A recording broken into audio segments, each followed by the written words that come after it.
ตอนไหนที่ทำให้เรารู้สึกแบบน่ารักโดนใจย่าไม่ได้รู้สึกว่าณเดชน์เป็นเพื่อนมันคือ energy ที่เป็นแฟนเท่านั้นชอบงอนกันเรื่องอะไรมากที่สุดไม่ชอบตอนที่เล่นแรงอ่ะวันก่อนหลับอยู่แล้วเหมือนเขาละเมอแล้วเขาเอาศอกขึ้นแล้วทำอย่างเงี้ยเราโดนอยู่ปะโดนสินอกใจกับนอกกายอะไรซีเรียสกว่าสำหรับยู This is so hard you know it's so hard ยูจะเคลียร์กับผู้หญิงคนนั้นไหมหรือยูจะเคลียร์แค่คนของเรา ก็อย่าให้เจอแล้วกัน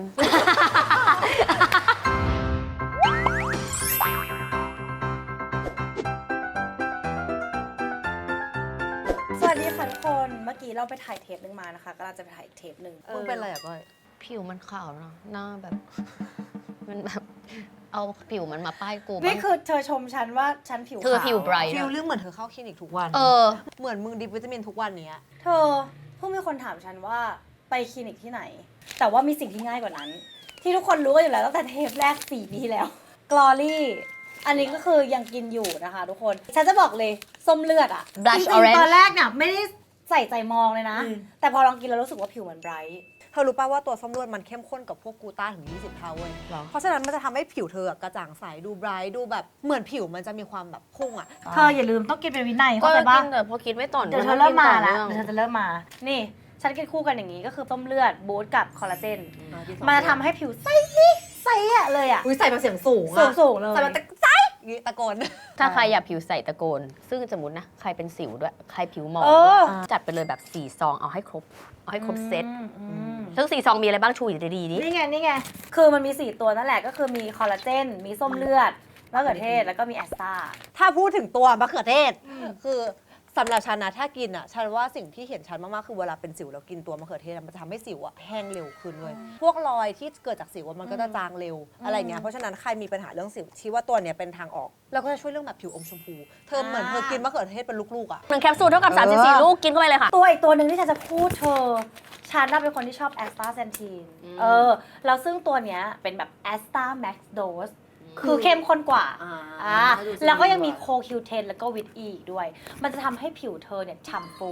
แล้วก็พวกริ้วรอยต่างๆเนี่ยมันจะจางลงด้วยฉันเลยชอบมันเหมาะกับพวกเราที่แบบว่าวัยกำลังโตขึ้นนิดนึงซึ่งเอาจริงๆทุกคนควรดูแลตัวเองไม่อยากจะบอกอะไรบอกตัวเองนั่นแหละควรจะกินให้ครบแล้วเวลากินทีก็คือนั่นแหละคือควรจะประจำควรจะสม่ำเสมอถึงจะเห็นผลนะคะคือ Line Glory Official TH มีในส่วนของ TikTok มีในส่วนของ Shopee ที่ชื่อว่า Glory Mall Glory Mall ไปจัดกันได้เลยนะไปเดี๋ยวเราจะไปหาคนสวยเหมือนกันดูแลตัวเองกันด้วยนะคะทุกคนถูกต้องเราจะไปเปลี่ยนชุดสักนิดนึงสวัสดีค่ะทุกคนยินดีต้อนรับเข้าสู่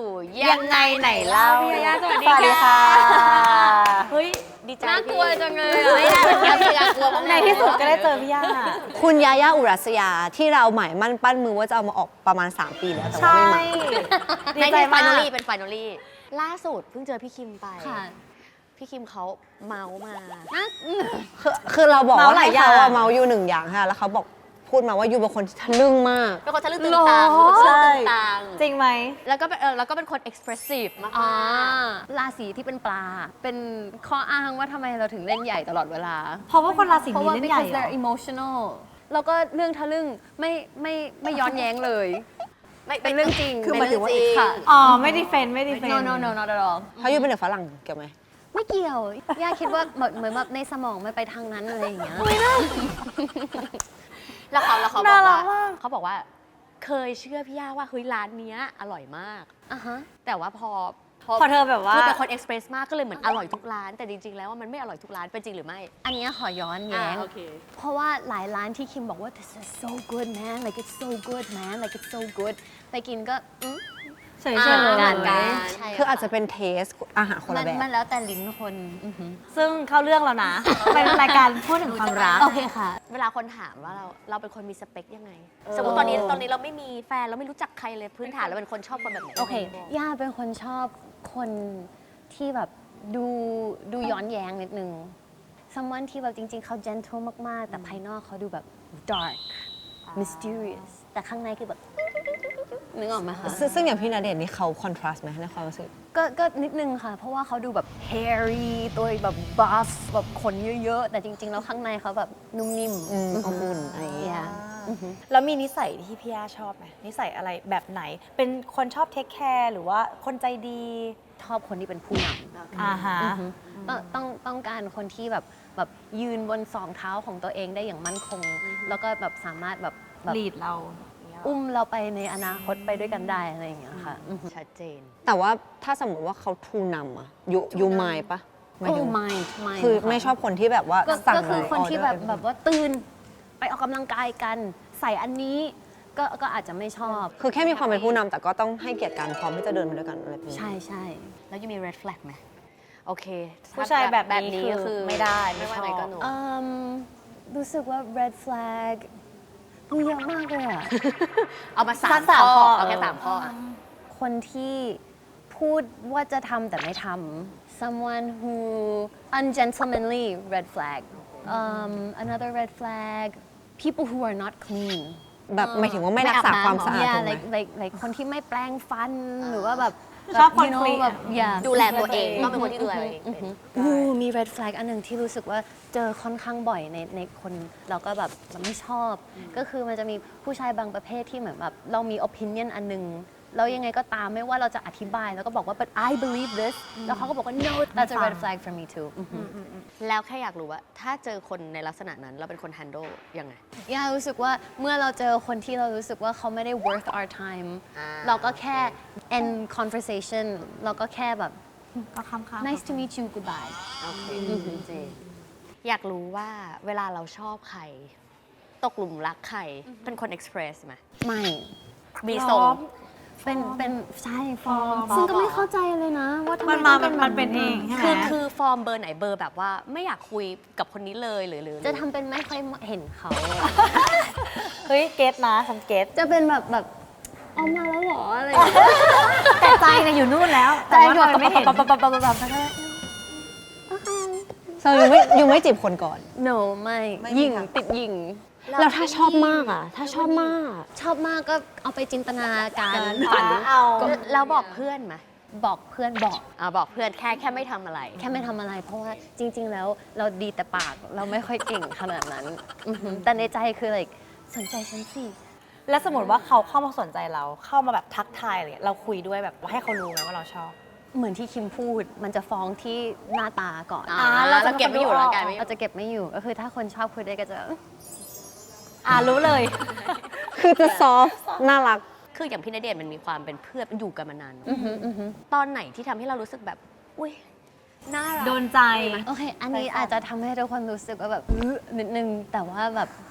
จนถึงทุกวันนี้ย่าไม่ได้รู้สึกว่าณเดชน์เป็นเพื่อน เรารู้สึกว่าแบบเขาคือ my lover เขาคือแบบ my partner in แบบความรัก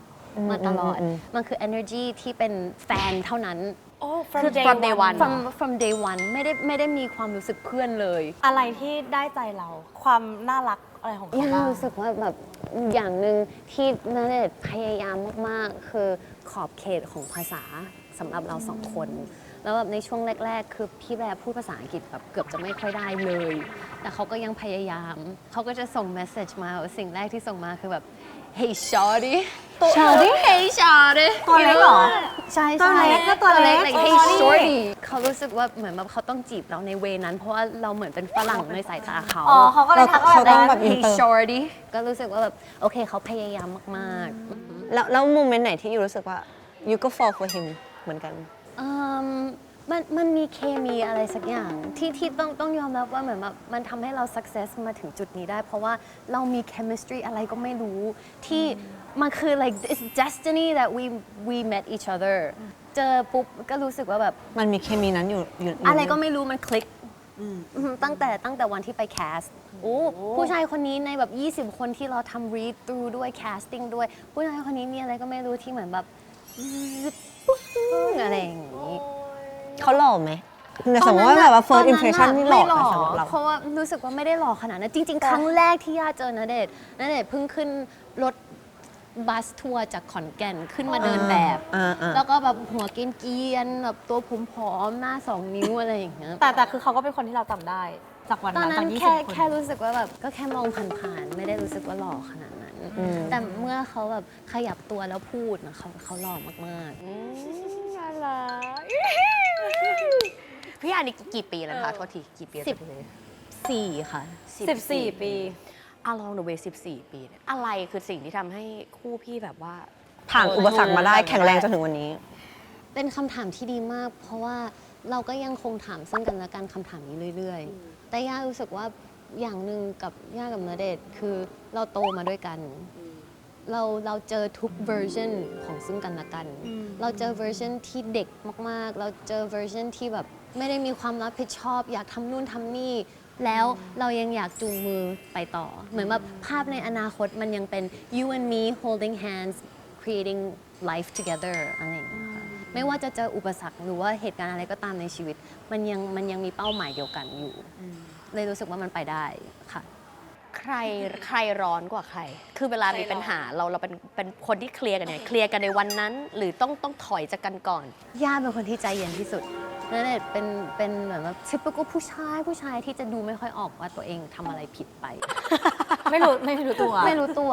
แต่ว่ารู้สึกว่าย่าใจเย็น เมื่อไหร่ที่เจอเรื่องที่ใหญ่มากๆจริงๆอ่ะก็ยังใจเย็นแล้วก็ให้เขาอธิบายอย่างชัดเจนว่าเขารู้สึกยังไงทำไมถึงมีเหตุการณ์นี้ like how do you feel how did we get here อะไรอย่างงี้ คือตะกี้บอกว่าเป็นคนเย็นใช่ไหม แล้วอะไรจะเป็นเรื่องอะไรที่ทำให้อยู่ร้อนหรืออยู่ระเบิดได้ หรือเรื่องที่รับไม่ได้แบบ this is not จ okay ริงๆย่าเหมือนแบบไม่เคยไปจุดร้อนอ่ะ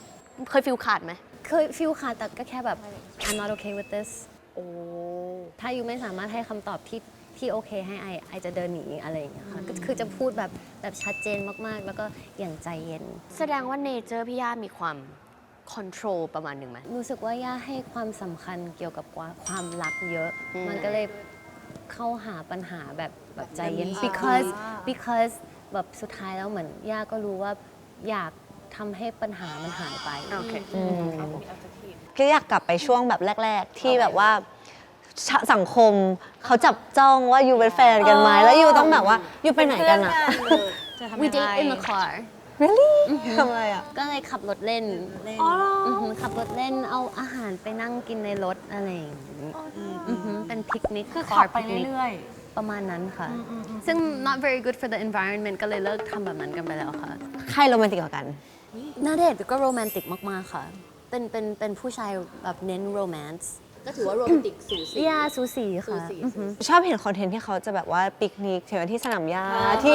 ที่บัลคอนี่ที่ยูชอบทำ ชอบมากรู้สึกว่าอาจจะเพราะว่าเราเป็นนักแสดงแล้วก็เหมือนแบบเรา value privacy ของตัวเองเยอะ activity การนั่งคุยกัน like picnic style มันเลยกลายเป็นสิ่งที่เราชอบทำ because มันพูดได้เต็มที่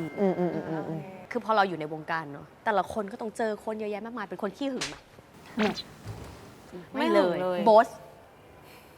I think so เพราะว่าเราเข้าใจ nature ของการทำงาน คือถ้าสมมติว่าไปทำงานแล้วก็แบบโอ้หัวใจมันไหวหวั่นไปกับทุกคนที่ทำงานด้วย ก็ทำให้เรารู้ไว้ซะเลย จะได้ แสดง ไม่ ออกมา เราจะได้ไม่ต้องไปต่อกัน ก็จะได้ชัดเจน อยากรู้ว่าเรามีเรื่องที่แบบว่าชอบงอนกัน เรื่องอะไรมากที่สุด อันนี้คือแบบ it's on me ล้วนๆ ไม่ชอบตอนที่เล่นแรงอะ เขาจะแบบว่าเหมือน หมายถึงว่าเล่นผู้ชายมันชอบเล่นแบบใครกัน แบบเหมือนแบบเขาไม่รู้ตัวแล้วครับเนื่องจากจะมีแบบชีวิตในหัวเยอะ แล้วก็บางทีเขาก็จะแบบนี้แล้วก็จะโดนเรา I don't like it ไอเป็นผู้หญิงตัวเล็กไอบบาง เราจะบอกเขาปะ บอกตลอดเลย แล้วแต่เขาห้ามตัวเองไม่ได้ใช่ไหมมัน uncontrollable ปะ ก็เหมือนเข้าหูซ้ายทะลุหูขวายังไงก็ไม่รู้อ่ะ อาจจะเพราะเขามีกล้าม เขาดูเขาบึ้งแบบ เขาอาจจะ energy เขาแบบ ไม่รู้แรง ข้างนอก energy บึกแต่ว่าข้างใน energy เขาแบบตัวจิ๋วนะ แล้วเวลาเรางอนคือเรางอนจริงจังไหม ไม่งอนก็จะบอกเลยว่า dude why you hit me so hard อะไรอย่างนี้ เขาก็ขอโทษแล้วก็ผ่านไป แล้วก็จบ แล้วก็30 นาทีหลังจากนั้นก็แบบพิมพ์ตาแบบพี่ชอบแบบแบบ เขาเป็นเด็กแอคชั่น เป็นคนแบบปล่อยแรง ก็วันก่อนหลับอยู่แล้วเหมือนเขาละเมอ นี่คือหมอนแล้วเขาเอามาหัวมานอนตรงหมอน แล้วเขาเอาศอกขึ้นแล้วทำอย่างเงี้ยเราโดนอยู่ปะ โดนสิ แล้วพี่ก็ปลุกให้ตื่น แล้วก็ปลุกให้ตื่น แล้วก็หันมามองแล้วก็ปลุกทำไมเหรอ ชอบมากเขาวิ่งเล่นในหัวเขาเยอะ ใช่ค่ะใช่แล้วเราคิดว่าเขาจะงอนอะไรเรา เอาจริงๆ sorry baby ณเดชน์มีความเป็น feminine สูงมากๆค่ะ he's a bit of a girly boy จะงอนในเรื่องที่ผู้หญิงมักจะงอนมากกว่า วันนี้ยังไม่ได้ you didn't tell me that you love me yet today ไม่ได้บอกรักเลย มันไม่สนใจเขาเลยอะไรอย่าง แต่ เงี้ย นี้เป็น ค่ะ การแบบเขาเรียกว่าอ้อนปะ ไม่งอนไหม โนน่าจะงอนนะ งอนแบบงอนจริง ใช่เหมือนจะงอนจริงๆ บอกเลยแล้วเราก็บอก เรายังงอไหมยังไงแบบยูก็จะ อะไรอยู่อะไรอย่างงี้อือหือตอนนั้นจะเป็นผู้ชายที่ใช้เสียงแบบ ใครเรนเสียงเยอะกว่ากัน อยู่กับเขา me of course because I'm a girl แม่ห่วงไหมในวันในช่วงแรก ๆ จนถึงวันเนี้ย นิดหน่อย เราดีลกับคุณแม่ยังไง รู้สึกว่าแบบแม่ค่อนข้างแล้วแต่อย่างเดียวที่แม่ถามตอนที่เราคบกันแรกๆอ่ะก็คือแค่แบบ do you like him อะไรแค่นั้นแต่ไม่ได้รู้สึกว่าอะไรอย่ามีแฟนเลยกำลังเริ่มทำงานอะไรไม่มีรู้สึกว่าฝั่งแม่ค่อนข้างชิล อยากถามเรื่องนี้ยูคิดยังไงกับการนอกใจ มันต้องแยกออกมาว่านอกใจใน ระดับ แบบไหน แบบไหน อย่า like แบบถ้าคุยกับคนอื่น แล้วเราจับได้ก็ต้องแบบนั่งคุยกันแล้ว evaluate ใหม่ว่าแบบทำไมอยู่ถึงมีสิ่งนี้ ถ้านอกใจแบบคบคนอื่นแบบ on the side ไปเลยอ่ะก็เลยโอเคไป โอเค อย่างนั้น นอกใจกับนอกกายอะไรซีเรียสกว่าสำหรับยู ถ้านอกใจแบบหัวใจไปแอบปิ๊งคนอื่นอะ This is so hard you know it's so hard ถ้าผู้ชายไปนอกใจด้วยการแบบว่าคุยกับคนอื่นย่ายังรู้สึกว่าเราคุยกันได้ว่าทำไมอยู่ถึงทำแบบนี้ ถ้าสุดท้ายแล้วเขาให้เหตุผลที่แค่แบบว่าโอ้คุยแล้วก็สนุกดีงั้นเราก็บายกันได้ แต่ว่าถ้าเขาให้คำเหตุผลว่าอะไร ระหว่างเรา เพราะ ตอนนี้ ระหว่างเรามันมีอะไรสักอย่างที่ทำให้รู้สึกว่ามันไม่ fulfill แล้วถ้าเรายังรักเขามากๆ และรู้สึกว่าเขายังไม่ได้ไปสุด ก็เรามาคุยกันแล้วก็ work it out แต่ว่าสุดท้ายแล้วก็ขึ้นอยู่กับผู้หญิงว่าอยู่คบกันต่อแต่ยังแบบสิ่งนี้มันสะกิดใจตลอดเวลาแล้วไม่สามารถปล่อยภาพนี้ไปได้ ก็เลิกเถอะ ก็อาจจะมีบางเคส ยูก็ดูเป็นไฟเตอร์ในความรักอยู่ประมาณหนึง รู้สึกว่ามันมีสองด้าน for every story ยูจะเคลียร์กับผู้หญิงคนนั้นไหมหรือยูจะเคลียร์แค่คนของเรา ก็อย่าให้เจอแล้วกัน สมมุติ โคตรดี อุราซี่ถ้าเราเจอกันเดินผ่านกันในงาน กับผู้หญิงคนนั้น ก็ต้องคุยอะ อยู่คุยใช่ปะ ไอ้ว่าต้องคุย ถ้าไม่คุยเราก็จะรู้สึกว่าแบบเฮ้ยทำไมฉันไม่แบบไปเพื่อตัวเองเลยย่าก็จะคุยแล้วก็บอกว่ายูเป็นคนยังไงหรอ เพราะว่าแบบยูก็รู้ว่าเขามีแฟนแบบเป็นอะไรอ่ะเหงาหรอหรือว่าไงอะไร เขาบอกอุ้ยเขาไม่รู้เลย ย่าก็จะบอกว่าไม่ต้องมาโกหกกัน รู้ว่ายูก็รู้ว่าความจริงคืออะไร ไม่ต้องมาอย่ามาทำใส่ซื่อใช้ฉันนะ อย่างนั้น ฉันเป็นนักแสดงฉันอ่านบทมาเยอะ ฉันรู้ฉันดูออก ฉันรู้นะ ใช่ค่ะ อ่ะทีนี้พอใช้ชีวิตมันตรงนี้นะเราเป็นคนเห็นอนาคตกับเรื่องครอบครัวแบบไหนบ้าง ย่ารู้สึกว่าเป็นคนที่เห็นภาพอนาคตของตัวเองแบบชัดเจนมากๆ เพราะว่าเราเจอคนที่เราอยาก spend future ด้วยแล้ว like he's my present my future and everything beyond แน่นอน ก็เลยคิดภาพว่ายังไงก็สร้าง family เขาบอกว่าเขาไม่มีวันให้ใครเป็นแม่ของลูกเขานอกจากยูเพราะว่าจริงๆแล้วยูเป็นแบบว่าเป็น good parenting คือสอนลูกดีแน่นอน ถ้าสมมติว่าเราจะมีลูกเนี่ยผู้หญิงคนนี้คือผู้หญิงที่ต้องเป็นคนเดียวที่จะเป็นแม่ของลูกเรารู้จักวิธีที่จะสอนเด็กอยากมีลูกทั้งคู่และอยากมีกับเขาคนเดียวเลย คนเดียวสิครับผม ว้า ยู ว คิดว่าตัวเองเป็นแบบ good mommy ไหม I don't know คิดว่าเราใครดุกว่า ย่ารู้สึกว่าอยากให้ลูกรักนะแต่ว่ารู้สึกว่าน่าจะเป็น bad cop แน่เลยอ่ะ น่าจะ strict กว่า น่าจะ strict กว่า แสดงว่าพี่แบร์เขาชิล พี่แบร์ชิว สมมติอันนี้อยากรู้ว่าสมมติว่าเราเป็นลูกอยู่ใช่ป่ะแล้วแบบว่าโดนทิ้งมาแบบเขาแบบทำแบบหนูรู้สึกว่าหนูอยากฆ่าตัวตายเพราะหนูรักเขามาก ชอบพี่ย่าบอกโอ้โหทำไมให้โจทย์พี่ย่าจังเลยอะ มันยากจังอ่ะก็จะบอกว่า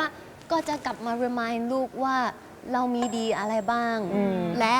ในโลกใบนี้มันมีมนุษย์อีกกี่คนก็ค่ะถ้าคนนี้ทำให้รู้สึกเสียใจขนาดนี้ มันก็ไม่คุ้มเวลาหรอกเดี๋ยวก็มีใหม่ ลูกสวย สวยอยู่แล้ว ลูกสวยมากยั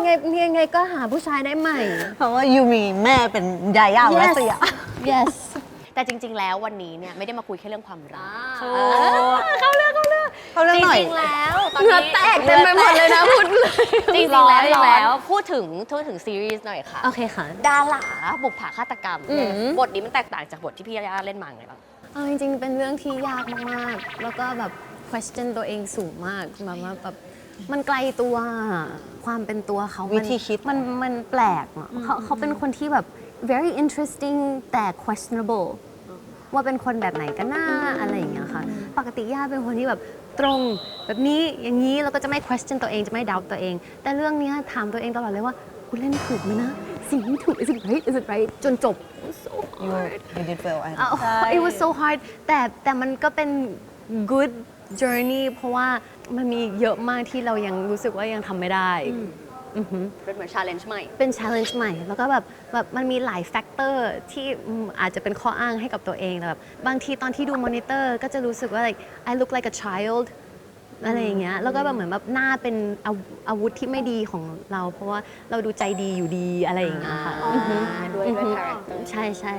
ก็ยากด้วยแบบทั้งภายนอกและภายในสำหรับเรื่องนี้ค่ะ มันมีอะไรในเรื่องนี้ที่พิเศษที่ควรดู เนี่ยรู้สึกว่าอย่างหนึ่งที่รู้สึกว่าเรื่องนี้มันว้าว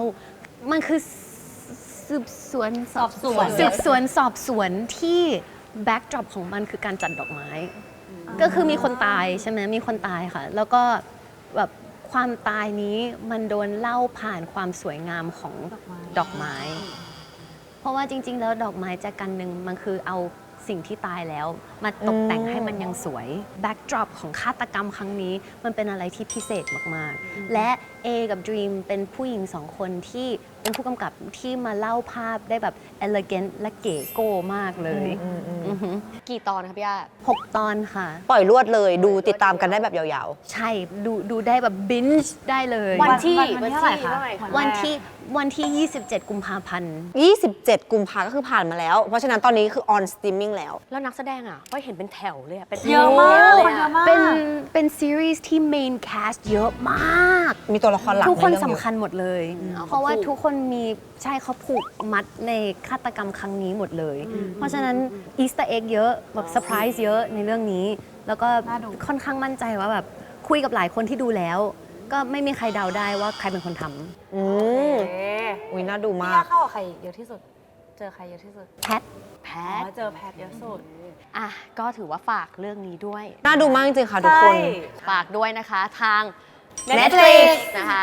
เดี๋ยวจะปิดท้ายเรื่องความรักเหมือนเดิม ต้องปิด กลับมาเรื่องความรัก โอเค สมมุติว่ามีคนเดินบอกว่าอยากมีพี่ณเดชน์เป็นของตัวเองจังเลย อ๋อ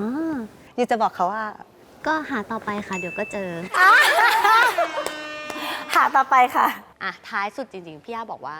เจอคำตอบของความรักตะกี้ใช้คำนี้คำตอบนั้นในเชิงแบบระยะยาวอะเราเห็นตัวเราในอีก 10 ปี 20 ปี 30 ปีกับความรักยังไงคะ หรือความคาดหวังกับรักครั้งนี้ expectation ตั้งแต่ day one จนถึงวันนี้ แต่ว่าถอนอะไรที่ไม่ดีที่เกิดขึ้นแบบออกไปนะ ย่ารู้สึกว่า